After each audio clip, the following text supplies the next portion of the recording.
Recording in progress.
Slamet Riyadi University is one of the reputable private universities in Indonesia because of its contribution to the world of education since 1980. It is now has become the campus of choice with an increasing number of students from year to year. Located in Solo, a modern city in central Java which is rich in history, culture, and various tourist destinations as well as a friendly people, Slamet Riyadi University is a comfortable place to study and establish yourself.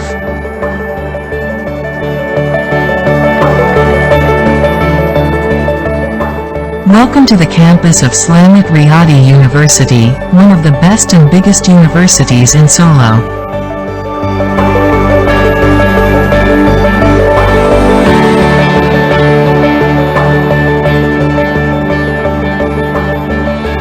Adapun visi Universitas Slamet Riyadi adalah menjadi universitas yang bermutu di tingkat ASEAN, yang berbasis nilai-nilai Pancasila dan nilai-nilai perjuangan Slamet Riyadi pada tahun 2026.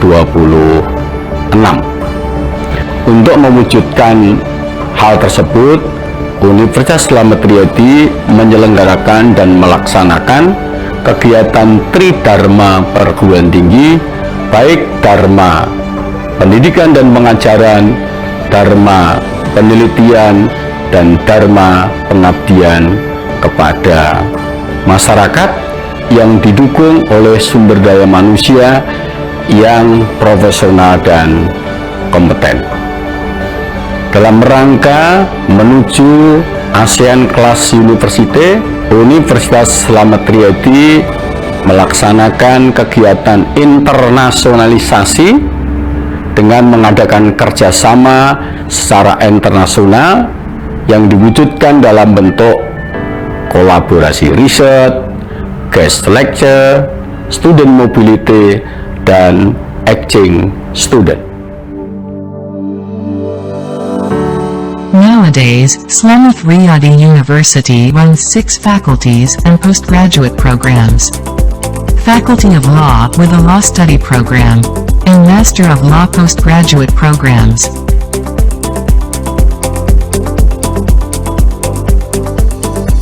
Faculty of Economy with Management, Accounting Study Programs, and Master of Management Postgraduate Programs.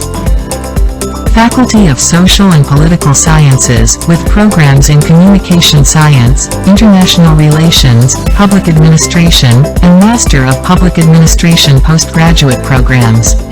Faculty of Education and Teacher Training with courses in Pancasila and Civic Education, Guidance and Counseling, English Education, Elementary School Teacher Education, Early Childhood Education, and Information Technology Education.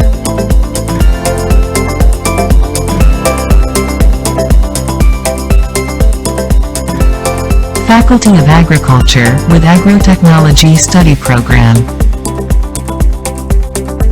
Faculty of Food Technology and Industry with an Agricultural Product Technology Study Program.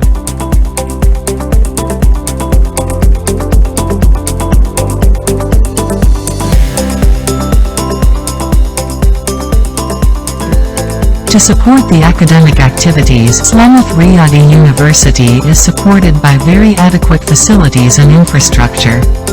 And they continue to be developed from year to year, including representative classrooms, laboratories in each study program,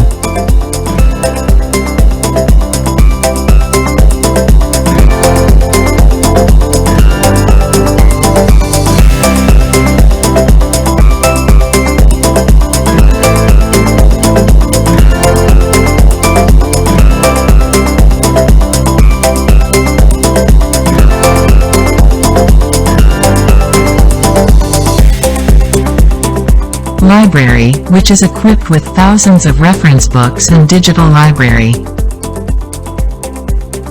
LPPM is Institute of Research and Community Outreach, which is responsible for developing science and technology, as well as broadening partnerships and collaborations in the field of research. LPM, a quality assurance institution, which is responsible for improving the quality of education and learning as well as carrying out internal audit services. Polyclinic. Polyclinic is a healthcare facilities for lecturers, students, and employees of the campus. To express students' interests, talents, and creativity, Universitas Slamet Riyadi has various student activity programs in the fields of sports, arts, and organizations.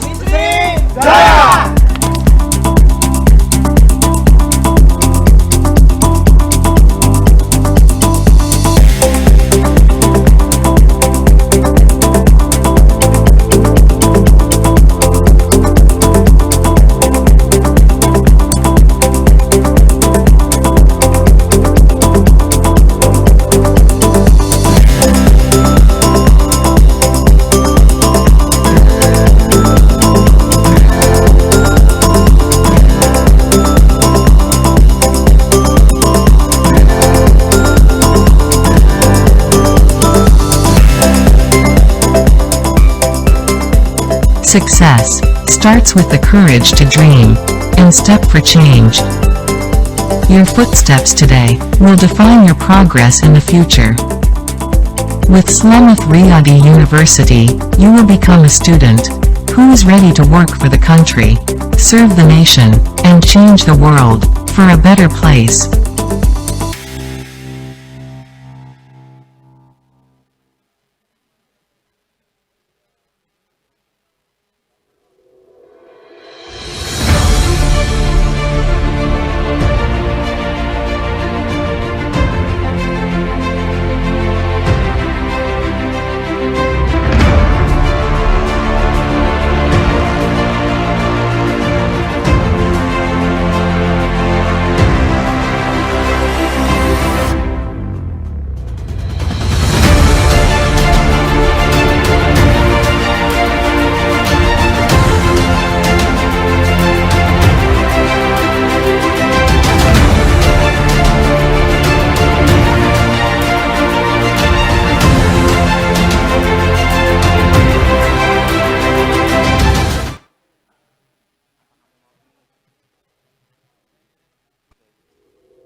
Slamet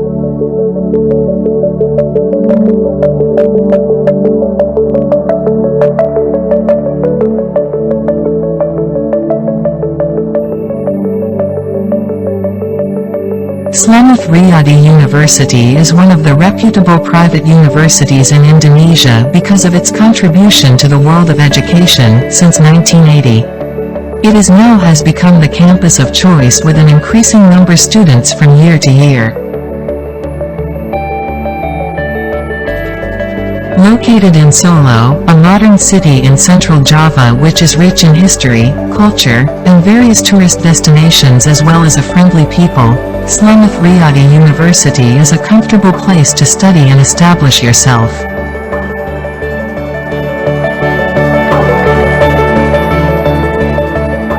Welcome to the campus of Slamet Riyadi University, one of the best and biggest universities in Solo.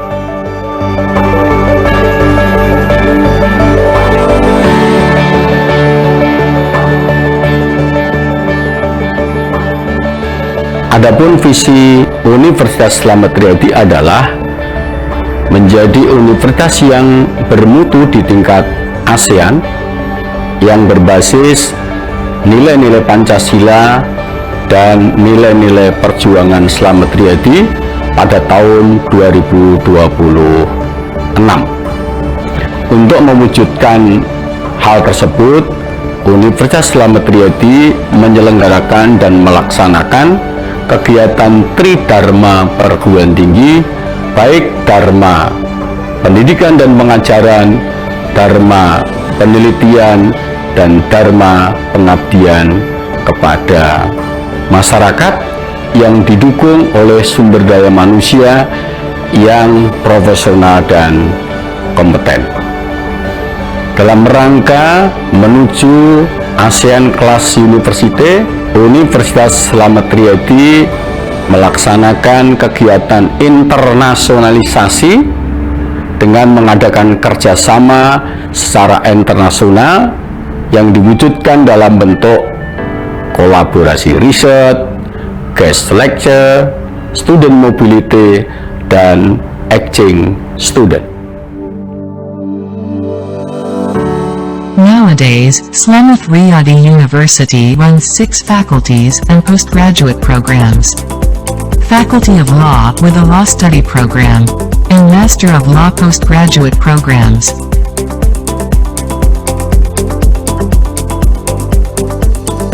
Faculty of Economy with Management, Accounting Study Programs, and Master of Management postgraduate programs.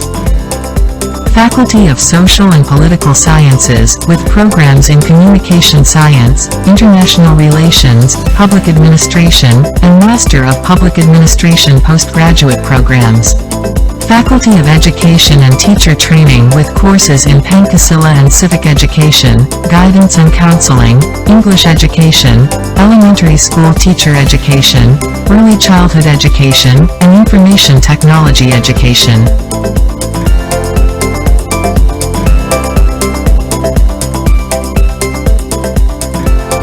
Faculty of Agriculture with Agrotechnology Study Program. Faculty of Food Technology and Industry with an Agricultural Product Technology Study Program.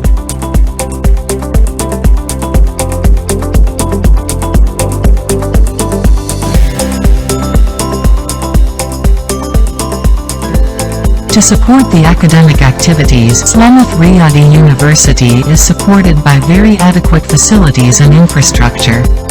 And they continue to be developed from year to year, including representative classrooms, laboratories in each study program,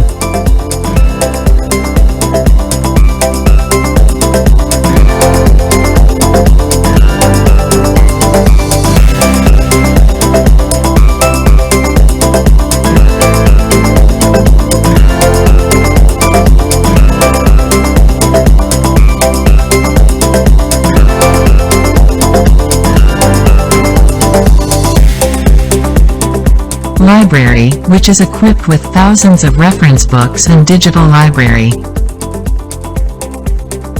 LPPM is Institute of Research and Community Outreach, which is responsible for developing science and technology, as well as broadening partnerships and collaborations in the field of research. LPM, a quality assurance institution, which is responsible for improving the quality of education and learning as well as carrying out internal audit services. Polyclinic. Polyclinic is a healthcare facilities for lecturers, students, and employees of the campus. To express students' interests, talents, and creativity, Universitas Slamet Riyadi has various student activity programs in the fields of sports, arts, and organizations.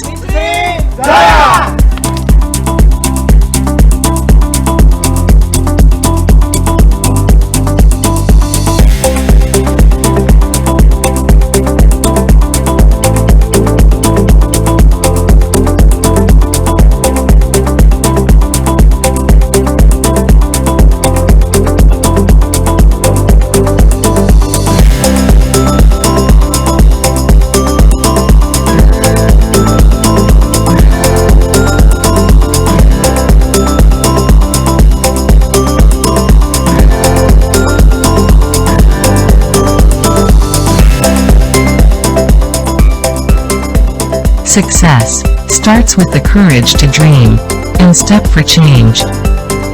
Your footsteps today will define your progress in the future. With Slamet Riyadi University, you will become a student who is ready to work for the country, serve the nation, and change the world for a better place.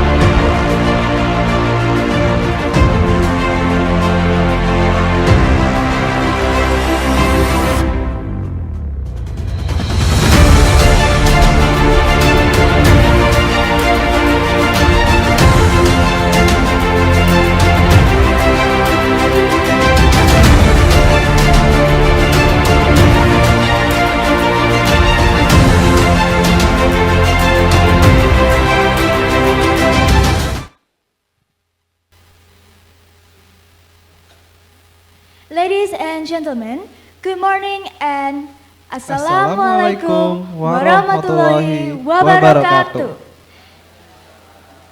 Ladies and gentlemen, we are delighted to welcome you, the academia, lecturers, and intellectuals, to our 6th International Conference on Technology Education and Social Sciences conducted by Universitas Slamet Riyadi Surakarta, entitled Digital Transformation for Sustainable Development, Policy and Practice on Food and Agriculture, Creative Economy Industry, Education, Technology, and Law Society.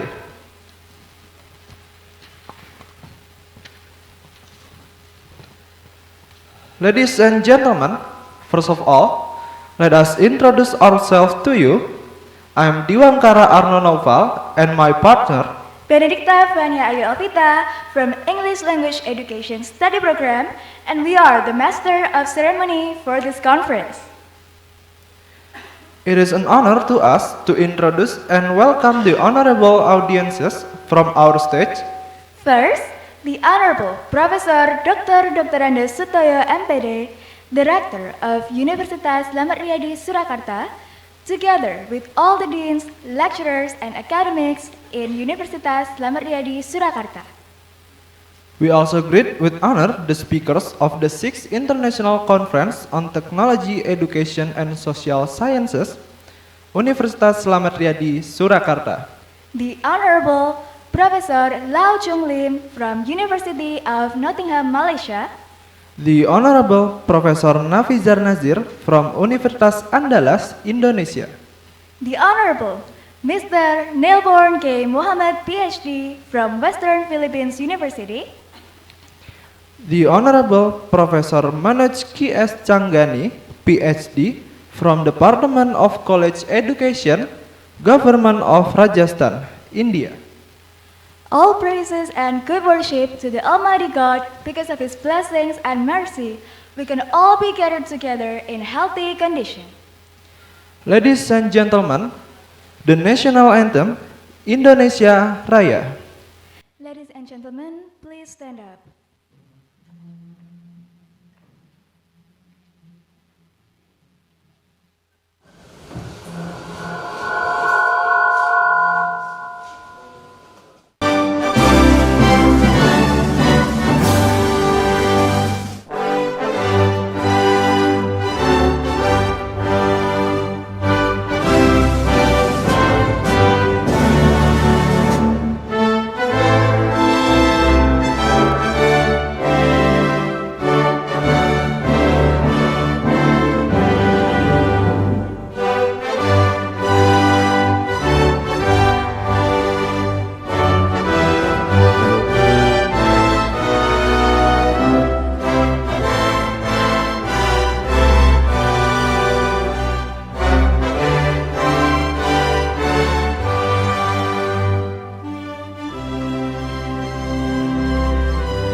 Ladies and gentlemen, please have a seat.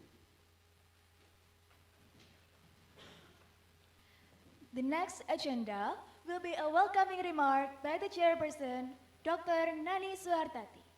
To Dr. Nani Suhartati, time is yours.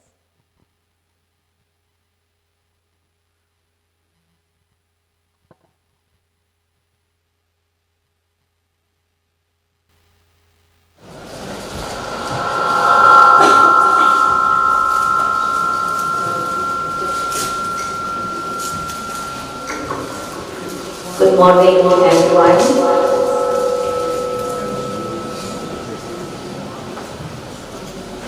As we gather here today from the different corners of the world, I'm reminded to the immense power of collaboration. Our celebration for the 6th International Conference of Technology, Education and Social Science unite us. And this collective energy will drive innovation and change. Let's make the most this day, inspire, learn, and connect. I wanted to take a moment to express my sincere gratitude to all of the speakers and also the collaborators for this conference, especially General Ministry of Research, Technology and Higher Education for the funding, Professor Nofisa Nasir from SAFE Network, Professor Lau Chun Lin from University of Nottingham, Malaysia for the research collaborations since 2021, and he comes here join us as a keynote speakers. And also Professor Manoj T.S. Jamani from Department of College Education, Government of Rajasthan. And last but not least, Associate Professor Nelber T. Muhammad from Western Philippine University. We wanted to thank Dr.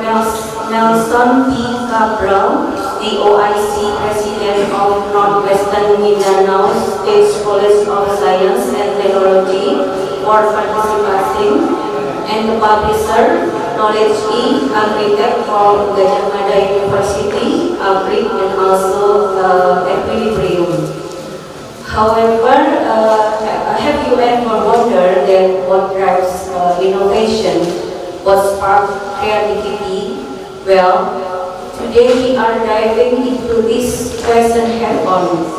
Our conference theme, Digital Transformation for Sustainable Development, Policy and Practice on Food and Agricultural, Creative Economy, Industry, Education, Technology, and Law Society, challenge us to explore new frontiers.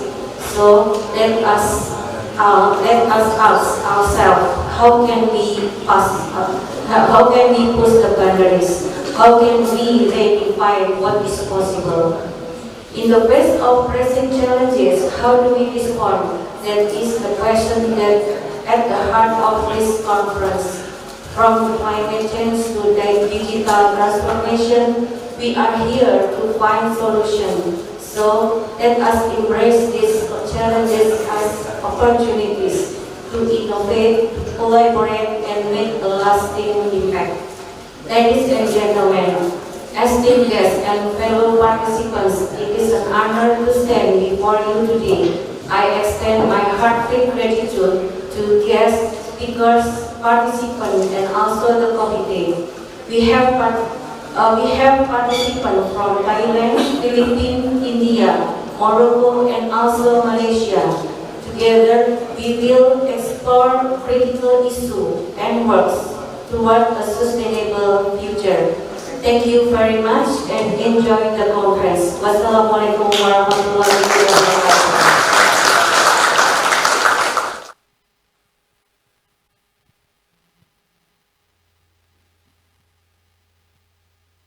The next agenda is the opening speech by the Rector of Universitas Slamet Riyadi, Surakarta.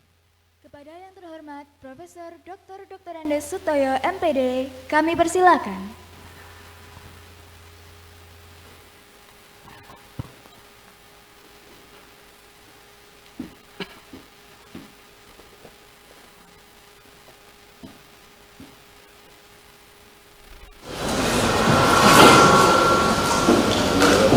Ladies and gentlemen, distinguished speaker. Assalamualaikum warahmatullahi wabarakatuh. It is a great privilege to welcome you all to the International Conference on Digital Transformation for Sustainable Development, Policy and Practice on Food and Agriculture, Creative Economy, Industry, Education, Technology, and Law Society.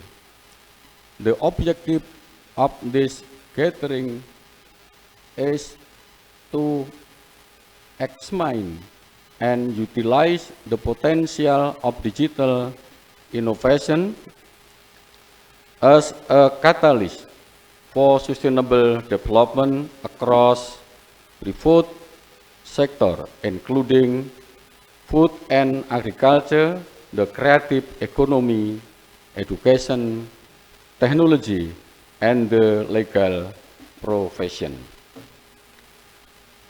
In the current era, during which technology is profoundly influencing our realities, the necessity for responsible and inclusive digital transformation is greater than ever. In the context of global challenges such as climate change, food and security, and social inequality, it is imperative to leverage digital tools not only for economic growth but also for fostering resilience and ensuring equitable opportunities for all. We are honored to have an estimate group of speakers who will facilitate our discussion today. We are also honored to have with us Professor Chang Lim Law from the University of Nottingham, Malaysia.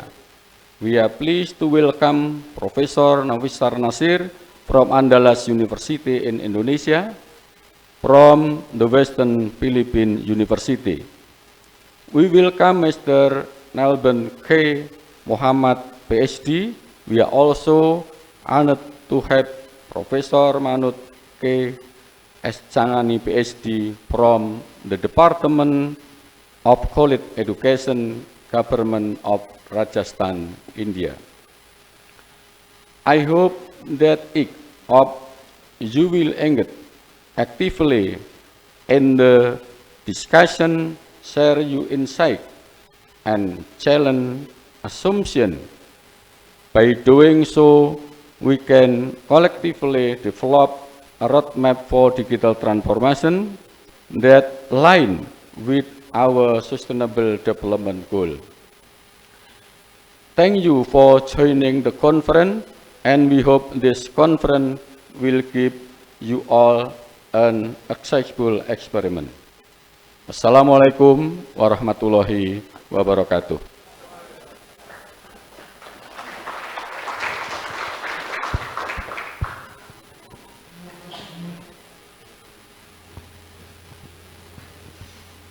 Ladies and gentlemen, now let us move into the next session, the main session of our today's conference.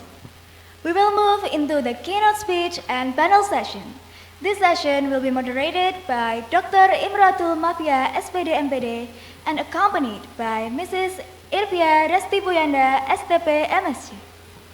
To the moderator, time is yours.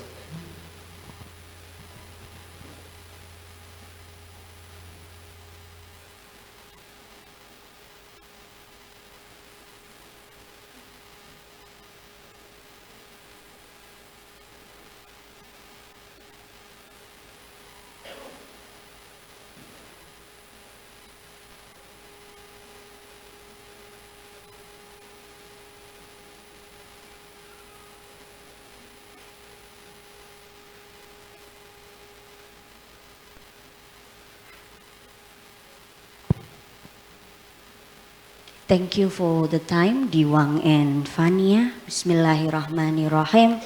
The Honorable Representative of Universitas Slamet Riyadi Foundation, the Honorable Rector, Vice Rectors, respected guests, the invited speakers, all participants, ladies and gentlemen, good morning. Assalamualaikum warahmatullahi wabarakatuh. It is very great honor to welcome you all on the 6th ICTESS International Conference on Technology, Education, and Social Science handled by Universitas Slamet Riyadi. This year, our topic is Digital Transformation for Sustainable Development, the Policy and Practice on Food and Agriculture, Creative Economy, Industry, Education, Technology, and Law Society. Well, the honorable participants, ladies and gentlemen, in this opportunity, I am Imra'atul Ma'fiyah, and I am privileged to serve as moderator in today's seminar. And Alhamdulillah, alongside with me, there is Bu Irvia, who will accompany me during this session.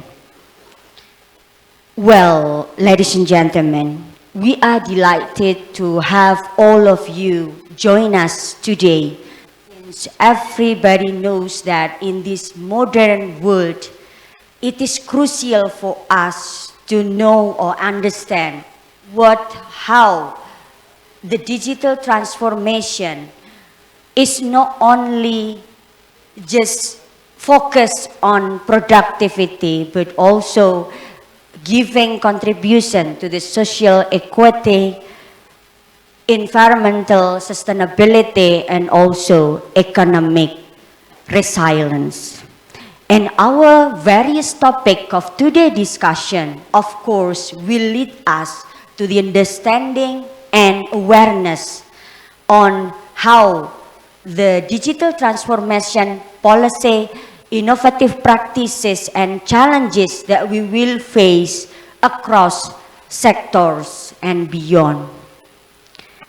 The honorable participants, ladies and gentlemen, regarding our topic this morning, we have incredible list of speakers, presentation, and also allocated question and answer session later in the end of this session.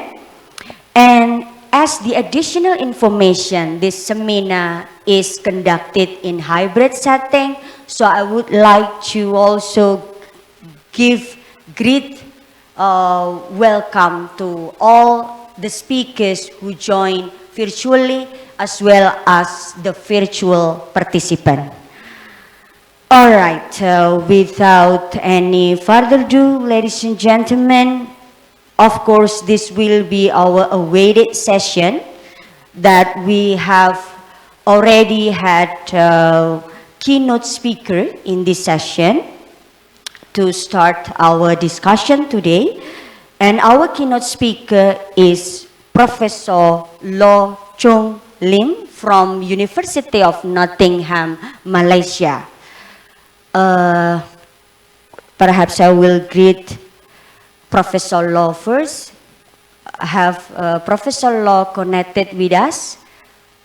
The committee, please. Hello, Prof. Loh. Good morning. Good morning. I'm here.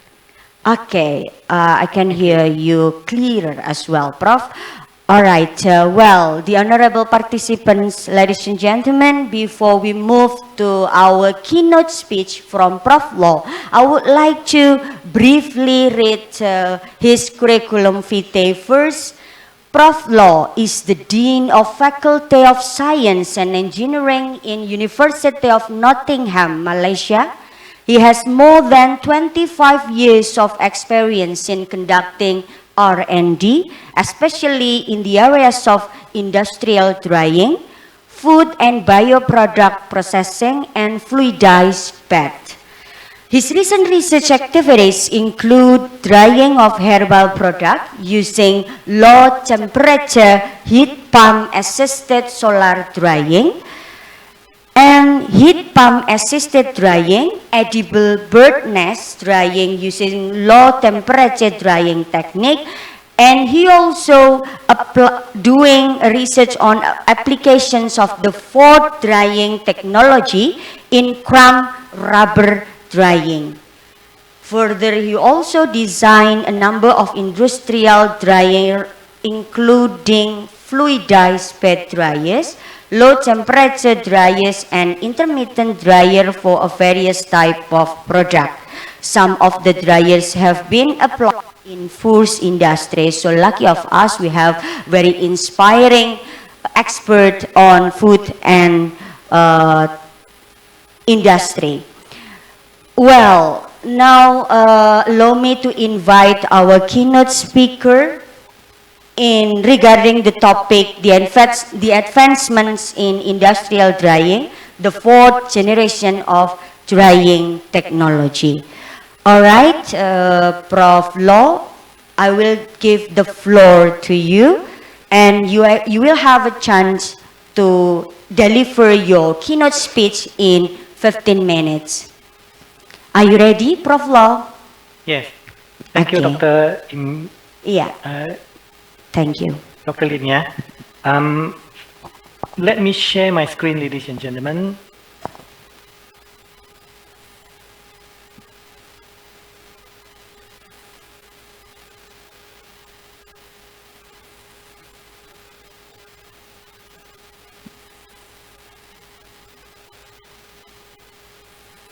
Ladies and gentlemen, good morning. Salam sejahtera. First of all, I would like to thank the organizer, Universitas Slamet Riyadi, for inviting me to share my knowledge about this topic with the participants in this international conference. And you can see the theme of the conference is given here. My presentation will be about drying technology, mainly focusing on food and agriculture, And of course, in my presentation, I will link it to digital transformation, a little bit of content related in this area, and then I'll focus a bit on sustainable development.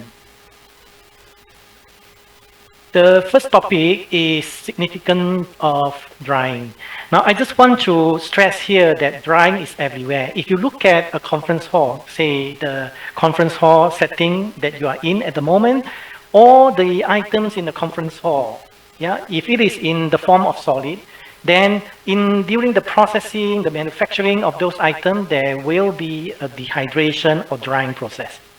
Now, if you look at foods, vegetables, fruits, or herbal products, or seeds and nuts that we consume every day, in order to prolong the shelf life of this material, we will need to perform dehydration or drying in order to reduce the water so that the food material can be preserved for a longer period of time. Now, if you look at, say for instance, vehicle, car, the body parts, the components require dehydration, require the drying of, especially to remove the solvent, and therefore drying is important to this industry. If you look at electronic devices, handphone, laptops, computers, the components in electronic devices, in the processing, there is a process where we need to remove or evaporate solvent, yeah, from the material, and therefore drying is very important in the processing. So the objective of drying and dehydration, number one, is to obtain dry solid.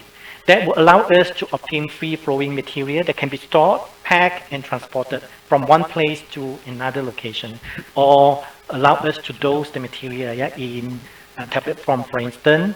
And the second reason is because of the contractual limit. When we want to sell our products to the client, in the contract, it will stipulate the requirement in terms of the moisture content. Now, some of the material, due to the regulations, the statutory limit will stipulate the moisture content range. For instance, tobacco, yeah, for instance, flour. And therefore, when we process this material, we will have to remove water from the product. And the main reason we have to do that is because of the quality assurance and quality control. So that leads to this objective, where for those material, although there is no statutory limit, but because of the need to preserve the quality, we will need to remove water from the product. And in the processing and also manufacturing of some of the material or bio-origin material, for instance, food, vegetable, and fruits, during the processing, from the upstream to the midstream to the downstream, if one of the processors require the material to be in the solid form or powder form, then we will need to remove water so that the subsequent process will be able to process the material. If the material is too wet, then the processing will be difficult. If the material is liquid form or paste, and the subsequent process require it to be solid or powder, then of course we will have to convert the solid or paste into powder or into particulate solid. And the last reason we want to perform drying is because of the need to prevent degradation to the material. The second topic that I want to present here is that drying is a complex unit operation.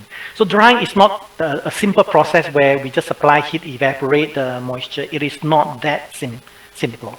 Now, if we look at drying as a unit operation, if we look at the microscopic level or macroscopic level, we can see that we are dealing with different mechanisms and different kinetics. We are dealing with mass transfer, heat transfer. We are dealing with water loss, or the gain of a certain ingredient in the material. And during the process, we may need to experience, or the drying product will experience shrinkage or some change in shape and size and color, which then affects the quality of the product. Now, in the market, if you look at the dryer itself in the market, there is a wide assortment of dryers. I just want to show you, yeah, from all the images that I can obtain from the dryer market. There are so many types of dryer available in the market and for us to choose from. And Because of the development and advancement in the drying technology, so some researchers classify the dryers into different generations. So here, one of the main topics that I want to cover in this presentation is the 4th generation of drying technology. Now, I just want to mention here that the classification of the drying technology into different generations is not universally standardized. Yeah, so this presentation shows you the classification, based on the criteria. Now here you can see I list out the 1st generation, 2nd generation, and 3rd and 4th generation, and give you an overview, a big picture about the classification of drying technology. Now, if you look at the 1st generation, the drying technology used natural or artificial heat sources to dry the product at ambient or elevated temperatures. Okay, and the 2nd generation, we use hot air. We elevate the temperature to a higher degree, or we allow the material to make contact with the dryer so that heat transfer occur.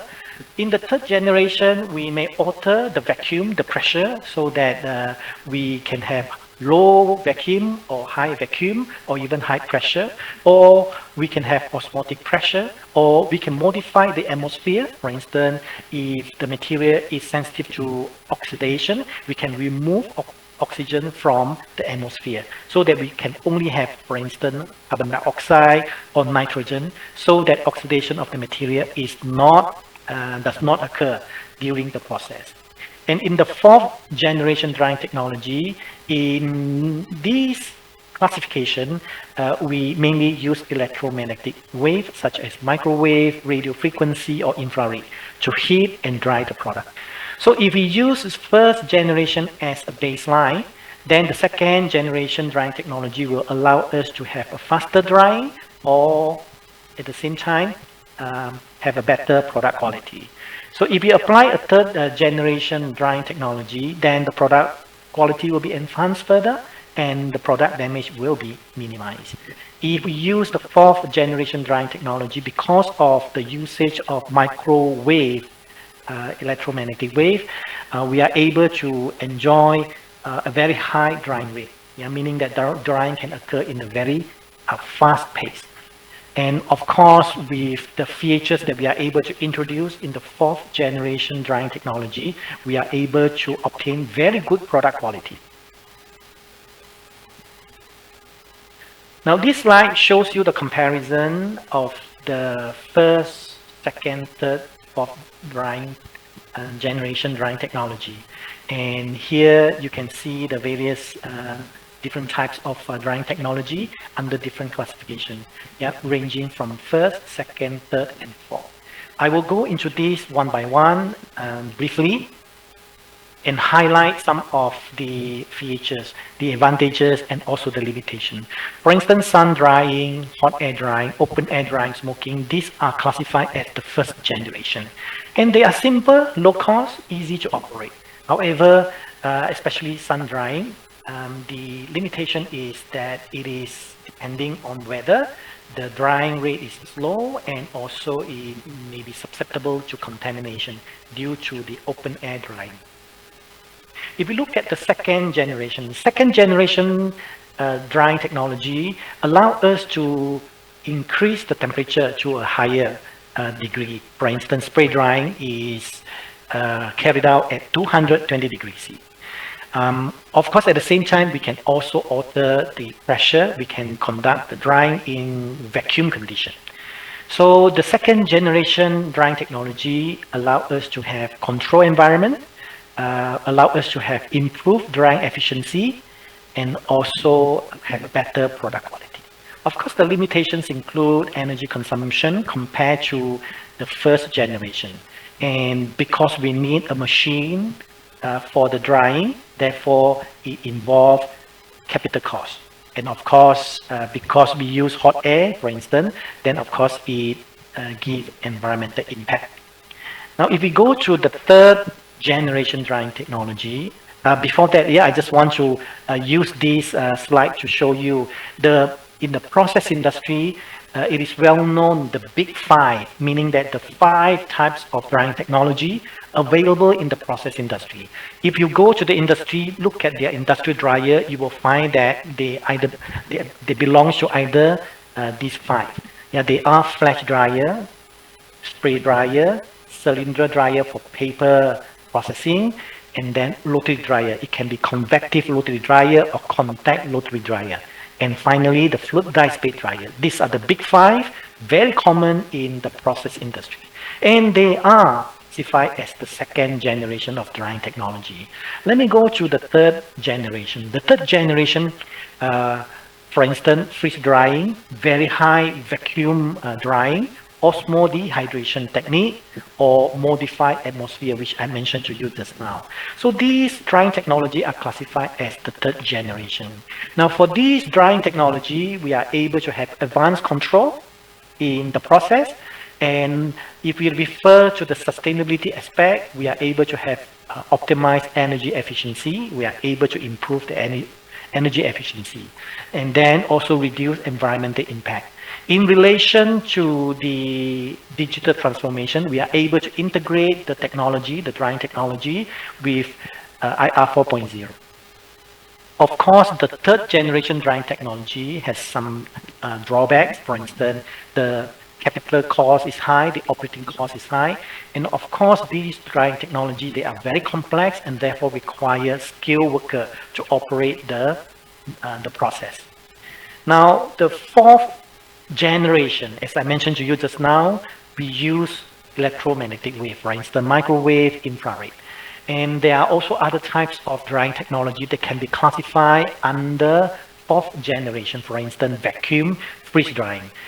Fluidized bed drying that has advanced features, and then Gauss electric field, superheated steam, solar drying, ultrasound assisted drying, hybrid drying that combine different types of drying method, so that we are able to have some of these advantages. For instance, again, we are able to have advanced control, which allow us to have a better quality, in terms of the product quality. And also, so this I have mentioned, enhanced product quality. Now, in relation to the advantages in terms of digital transformation, again, these drying technology allow us to integrate it with the IR 4.0. And of course, related to sustainability, enhance energy efficiency, and also optimize heat exchange system, where we are able to recover the waste heat in the exhaust so that we can increase the energy efficiency further. And of course, same as the 3rd generation, it allows us to have reduced environmental impact. And similar to the 3rd generation, this drying technology classified under the 4th generation, the capital cost is high, the initial cost is high, the operating cost is also high. And likewise, it is very complex and therefore requires skilled workers to operate. So if we look at the big picture of the classification of the drying technology, you can see that the 3rd generation and the 4th generation, the features in terms of the advantages and also limitations, they are similar. It is just that the 4th generation allow us to enjoy a better drying rate, and often we are able to have a better product quality. And finally, I just want to mention that in terms of sustainability in the 4th generation drying technology, the drying technology allows us to have a better energy efficiency, a better dryer performance, and of course also allow us to have able to recover waste heat. If we compare with the conventional drying technology, for instance, hot air, if we operate hot air at 200 degrees C, for instance, we charge in hot air at 200 degrees C, and after drying, probably the exhaust air is 120 degrees C. So if we have heat exchange at the exhaust, we are able to recover some of the waste heat, so that the exhaust air that we discharge to the atmosphere, probably the temperature is reduced from 100 to maybe 60